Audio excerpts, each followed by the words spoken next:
बिस्मिल्लाहिर्रहमानिर्रहीम, अस्सलाम वालेकुम स्टूडेंट्स। आज हम 7th क्लास की जो काउंटडाउन मैथमेटिक्स है उसका चैप्टर नंबर 6 के एमसीक्यूज करने जा रहे हैं, क्योंकि बहुत ज़्यादा कमेंट्स में स्टूडेंट्स पूछ रहे थे कि सर चैप्टर 6 के 7th काउंटडाउन के आप एमसीक्यूज करवा दें। तो अब एमसीक्यूज को हम देखते हैं। इसमें हैं 10 एमसीक्यूज।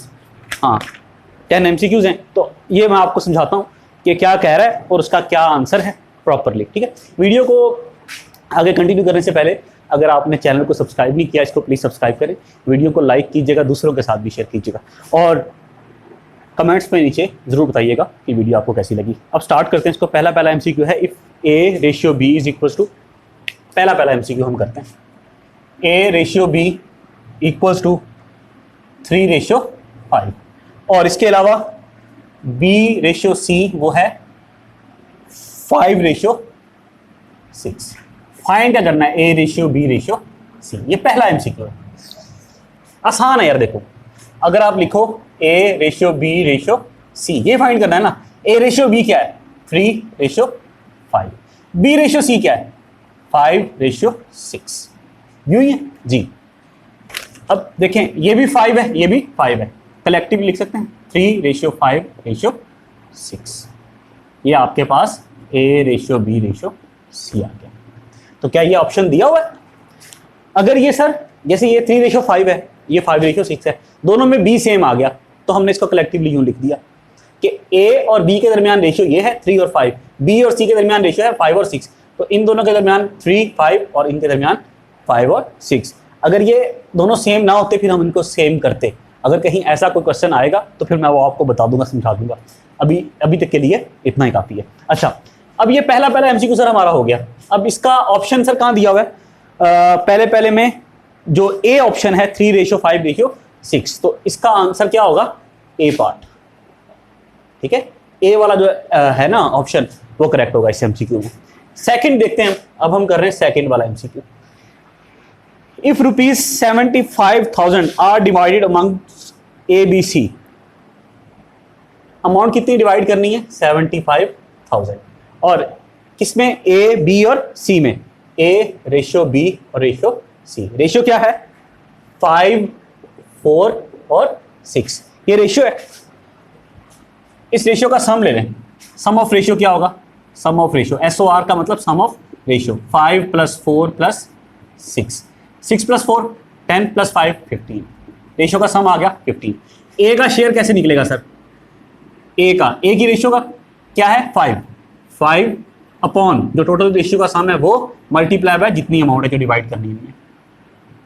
15 × 15, 15 × 5 = 75 और ये तीनों जीरो आ गए। 15 × 5 = 75 ना, और ये जीरोस वैसे का वैसे आए। अब 5000 को 5 से मल्टीप्लाई करेंगे तो आ जाएगा 5 × 5 = 25 और साथ में 3 जीरोस, 25,000। 25,000 ए का शेयर है। कौन सा ऑप्शन है सर 25,000 वाला? लास्ट वाला, डी का। तो 2 का जो ऑप्शन होगा वो होगा डी। ये बात समझ में आ रही है?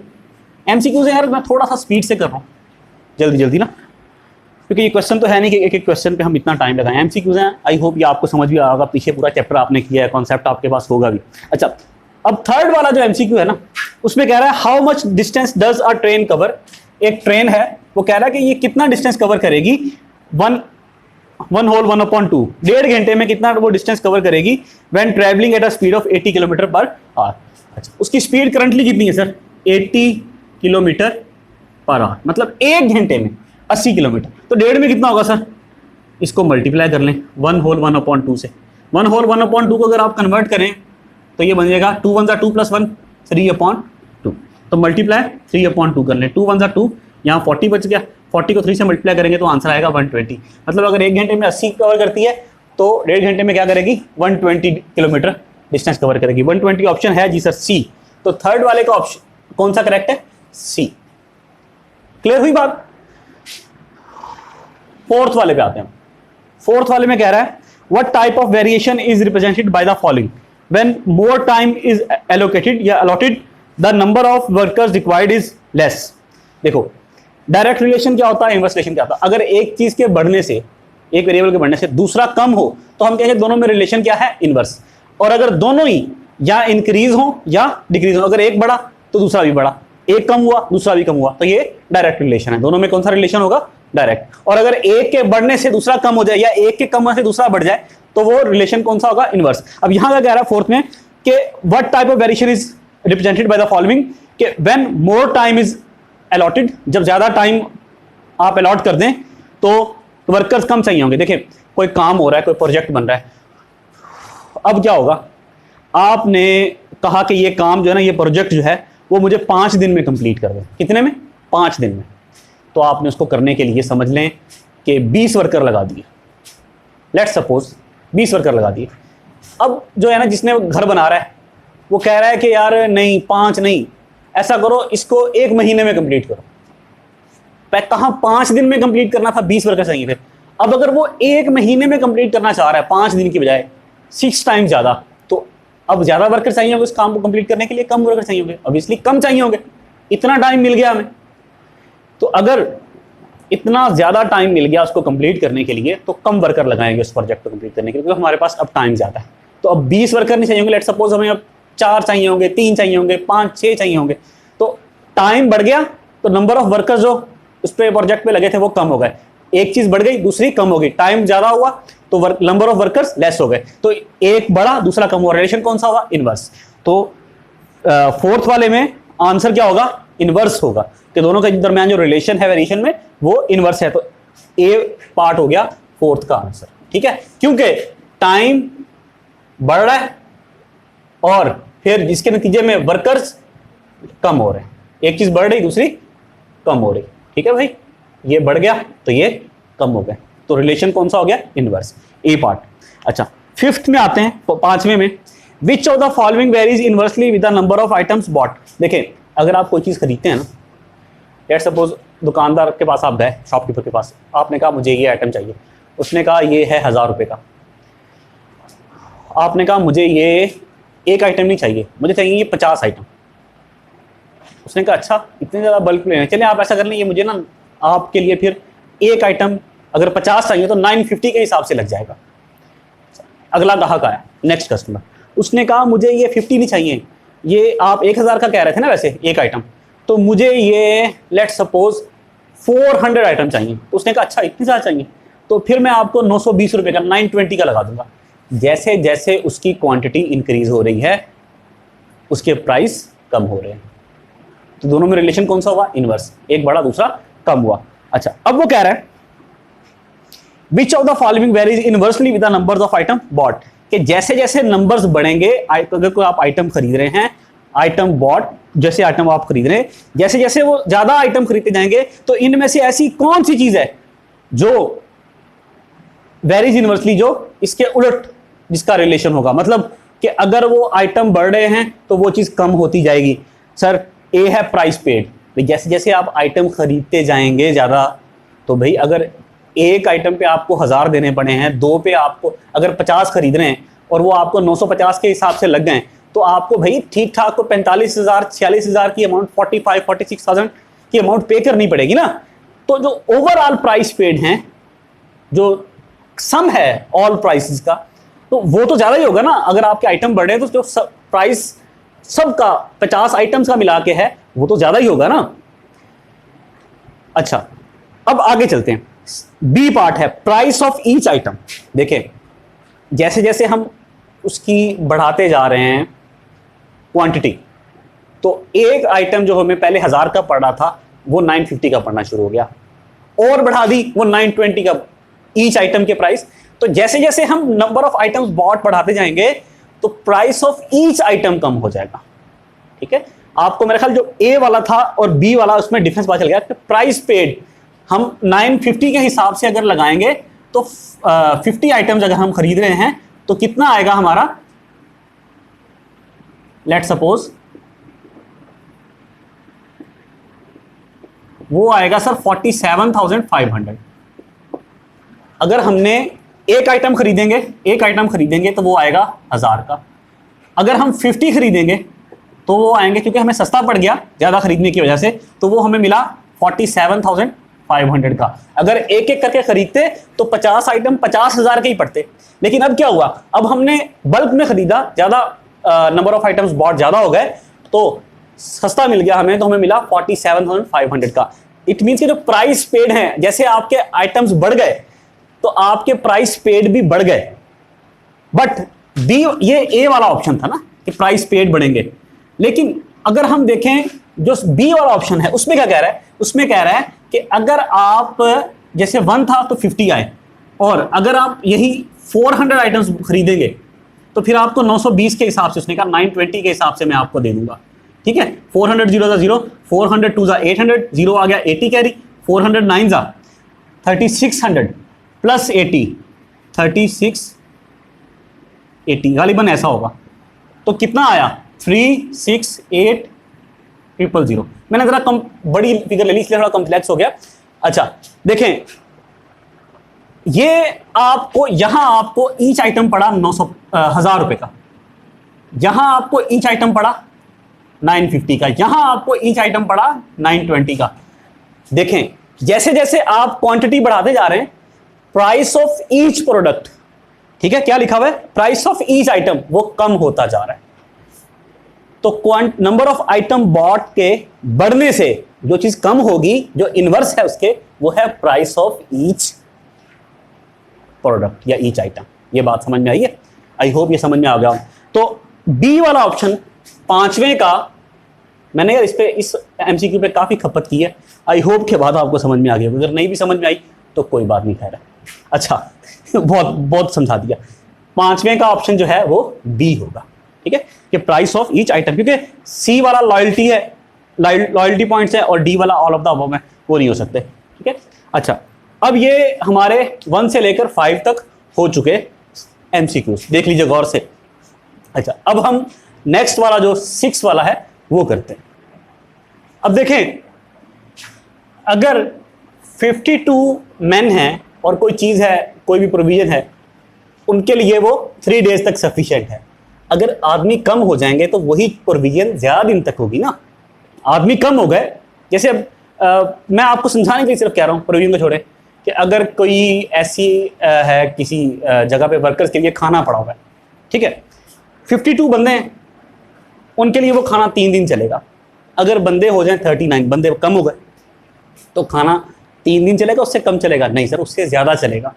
बंदे कम हो गए ना, खाने वाले कम हो गए, तो अब वही खाना ज्यादा दिन चल जाएगा। तो दोनों में आदमियों के कम होने से दिन बढ़ जाएंगे, दोनों में रिलेशन क्या है, इनवर्स। तो ये हो जाएगा 52/39 + 2।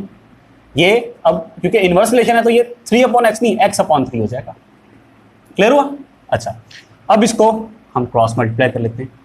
ये देखिए, ये हो जाएगा 39 × x = 52 × 3। यहां तक समझ में आ गया? अब x रह गया यहाँ पे, 2 × 3, और ये 39 यहाँ के डिवाइड हो गया। 13 3 जा 39, 13 4 जा 52, 3 1 जा 3, 3 1 जा 3 कट गया। क्या बचा सर? x = 4। तो वो जो खाना 52 मैन के लिए 3 डेज के लिए चाहिए था, जो प्रोविजन थी, वो 39 के लिए कितने दिन तक चलेगा? 4 दिन के लिए। समझ में आई बात? तो अब ये जो इसका ऑप्शन है डी, 6 वाले का कौन सा ऑप्शन करेक्ट है सर? डी, उसमें 4 लिखा हुआ। आई होप ये बात समझ में आई है। अब हम 7 वाले को देखते हैं। 7 वाले में कह रहा है Rashid can make 100 toys in 5 days. अच्छा, और फिर अब सबसे पहले यहां वही चीज है, टॉयज हैं और डेज हैं। 100 टॉयज कितने दिन तक? 5। अच्छा, इसी तरह वो कह रहा है कि अगर दिन 4 हो जाएं तो वो कितने टॉयज बना पाएगा? सर अगर 5 दिन में 100 बनाता है, दिन कम हो जाएंगे तो जितने वो टॉयज बनाएगा वो भी तो कम हो जाएंगे ना। दोनों में डायरेक्ट रिलेशन है भी। अगर बंदे को हमने 5 दिन दिए, उसने 100 टॉयज बना लिए, अब हमने उसको कहा नहीं तुम्हारे पास 4 दिन है, तो वो कम बना पाएगा ना।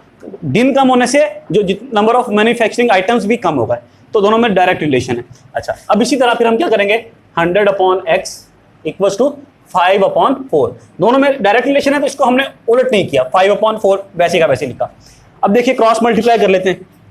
x को 5 से मल्टीप्लाई करेंगे, 5 × x। 100 को 4 से 4 × 100। क्लियर? अब x यहाँ अकेला है, 4 और मल्टीप्लाई बाय 100, ये 5 यहाँ ऊपर है, मल्टीप्लाई और यहाँ के डिवाइड हो जाएगा। 5 1 जा 5, 5 20 जा 100। 20 को 4 से मल्टीप्लाई करेंगे तो 80 आ गया। x = 80। तो वो बंदा जिसने 5 दिन में कितने टॉयज बनाए थे? 100, वो 4 दिनों में कितने बना पाएगा? x की जगह क्या आ जाएगा? 80। क्लियर हुआ? ये हमारा 7वां MCQ भी कंप्लीट हो गया। ठीक हुआ। अब 8वां MCQ है, उसमें कह रहा है a car travel 120 kilometre in 1 whole 1/2 hours. अच्छा जी, how far it will it travel in 5 hours. एक गाड़ी है जिसने 120 किलोमीटर का डिस्टेंस कवर किया, कितने टाइम में? 1 होल 1/2 में। इसको अगर आप कन्वर्ट करें डेसिमल में, पहले 3/2 बनेगा, 2 1 2 + 1 3, 3/2। इसको पॉइंट में खत्म करेंगे, हो जाएगा 1.5। क्या हो जाएगा? 1.5। अब ये टोटल डिस्टेंस है, ये टाइम है। डिस्टेंस को आप टाइम से डिवाइड करेंगे तो आपके पास स्पीड आ जाएगी। डिस्टेंस कितना है सर? 120। टाइम से अगर मैं 1.5 से डिवाइड करूंगा तो मेरे पास आंसर आ जाएगा 80। करके देख लीजिएगा, इतना ही आएगा। स्पीड मेरे पास आ गई सर 80 किलोमीटर पर आवर। मतलब 1 घंटे में 80 किलोमीटर का डिस्टेंस कवर हुआ। अब मैंने निकालना है कि 5 घंटों में कितना डिस्टेंस कवर हुआ। अब सर मैंने डिस्टेंस निकालना है कि टोटल डिस्टेंस 5 घंटे में कितना कवर हुआ। स्पीड कितनी है? 80। उसको मल्टीप्लाई कर दूंगा जितना टाइम है। स्पीड मल्टीप्लाई बाय टाइम, हमारे पास डिस्टेंस आ जाएगा। स्पीड 80 को 5 से मल्टीप्लाई करेंगे तो 400। 5 0 0, 5 8 40। तो 40 किलोमीटर टोटल डिस्टेंस कवर करेगी वो व्हीकल, किसमें? 5 घंटों के अंदर। तो 400 किलोमीटर है जी सर। डी वाला जो ऑप्शन है वो करेक्ट है, तो लिहाजा उसको हम टिक कर देंगे। तो ये 8वां MCQ भी हमारा हो गया। आई होप ये बात समझ में आ गई होगी। अब हम नेक्स्ट चलते हैं, अगला जो MCQ है हमारा। ठीक, चलें जी। अब 9th वाला है MCQ, वो कह रहा है N alloy contains 13 parts of copper. ऐसा 9th वाले में यहाँ हम कॉपर की बात कर लें और यहाँ जिंक की बात कर लें। 13 पार्ट्स ऑफ कॉपर हैं और 7 हैं जिंक के। How much zinc is required, zinc हमने निकालना है, एक्स कर लें। When there is 600 gram of alloy, इसको भी छोड़ दें। अब देखें 13 वो कह रहा है पार्ट्स कॉपर के हैं और 7 जिंक के हैं। दोनों का सम कर लें, कितना है? 13 + 7। और टोटल क्वांटिटी कितनी है? टोटल क्वांटिटी कितनी है? 600 ग्राम, 600 ग्राम टोटल क्वांटिटी। 13 + 7 क्या हो गया सर? 20 हो गया। यहां तक बात क्लियर है? अब वो कह रहा है how much zinc is there in 600 gram of alloy. तो इसके अंदर कितना जिंक है निकाल लेते हैं सर। हाउ मच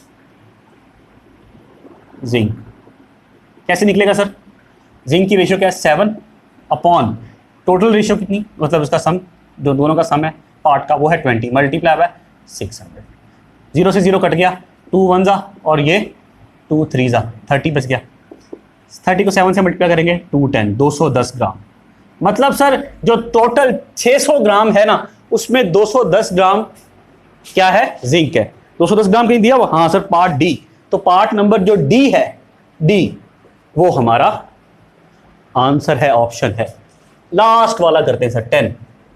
ये क्या है? If 2 men can complete a job in 6 hours, अगर 2 बंदे हैं वो एक काम 6 घंटे में कर लेते हैं, how long will it take 3 men to complete it. Man और साथ में क्या है? Hours, time. ठीक है, बंदे हैं, वो कह रहा है 2, तो टाइम कितना लगा? 6 घंटे। और अगर बंदे हो गए 3 तो टाइम कितना लगेगा? ये हमें मालूम करना है। बंदे ज़्यादा हो जाएंगे, कोई भी टास्क है इसको करने के लिए, अगर 2 बंदे काम कर रहे हैं 6 घंटे में कर रहे हैं, अगर बंदे ज़्यादा हो जाएंगे डेफिनेटली कम टाइम लगेगा। रिलेशन हो गया सर इनवर्स, ये बढ़ गया, ये कम हो गया। रिलेशन इनवर्स है 2/3 इक्वल्स, ये 6/x बनेगा नहीं, क्योंकि इनवर्स रिलेशन है तो ये x ऊपर चला जाएगा, x/6 बनेगा। ठीक हुआ? क्रॉस मल्टीप्लाई करते हैं, 3 multiply by x equals to 6 multiply by 6, cross multiply होता था 6 2 से मल्टीप्लाई, x अकेला रह गया यहाँ पे, 6 मल्टीप्लाई बाय 2, ये 3 इधर मल्टीप्लाई इधर आके डिवाइड हो गया, 3 1 जा 3, 3 2 जा 6, 2 2 जा 4, x की वैल्यू क्या आ गई? 4। तो भाई कितने घंटे चाहिए? 4 घंटे चाहिए। 4 घंटे कहीं दिया हुआ है? हाँ सर, ऑप्शन सी। तो सी वाला जो ऑप्शन है भाई वो करेक्ट ऑप्शन है, पार्ट 10 का, MCQ नंबर 10 का। आई होप ये MCQs आपको क्लियर हो गए होंगे। चलिए स्टूडेंट्स, ये कंप्लीट हो गया। अब चैनल को अगर आपने अब तक सब्सक्राइब नहीं किया तो ज़रूर सब्सक्राइब करें, वीडियो को लाइक करें, दूसरों के साथ भी शेयर करें और नीचे कमेंट्स में वीडियो के बारे में बताएं। काफ़ी इसमें आज जान लगी ना करवाने में। इंशाल्लाह अब अगली जो वीडियो होगी, लेक्चर होगा, उसमें मुलाकात होगी। तब तक के लिए बाय बाय। अल्लाह हाफिज़।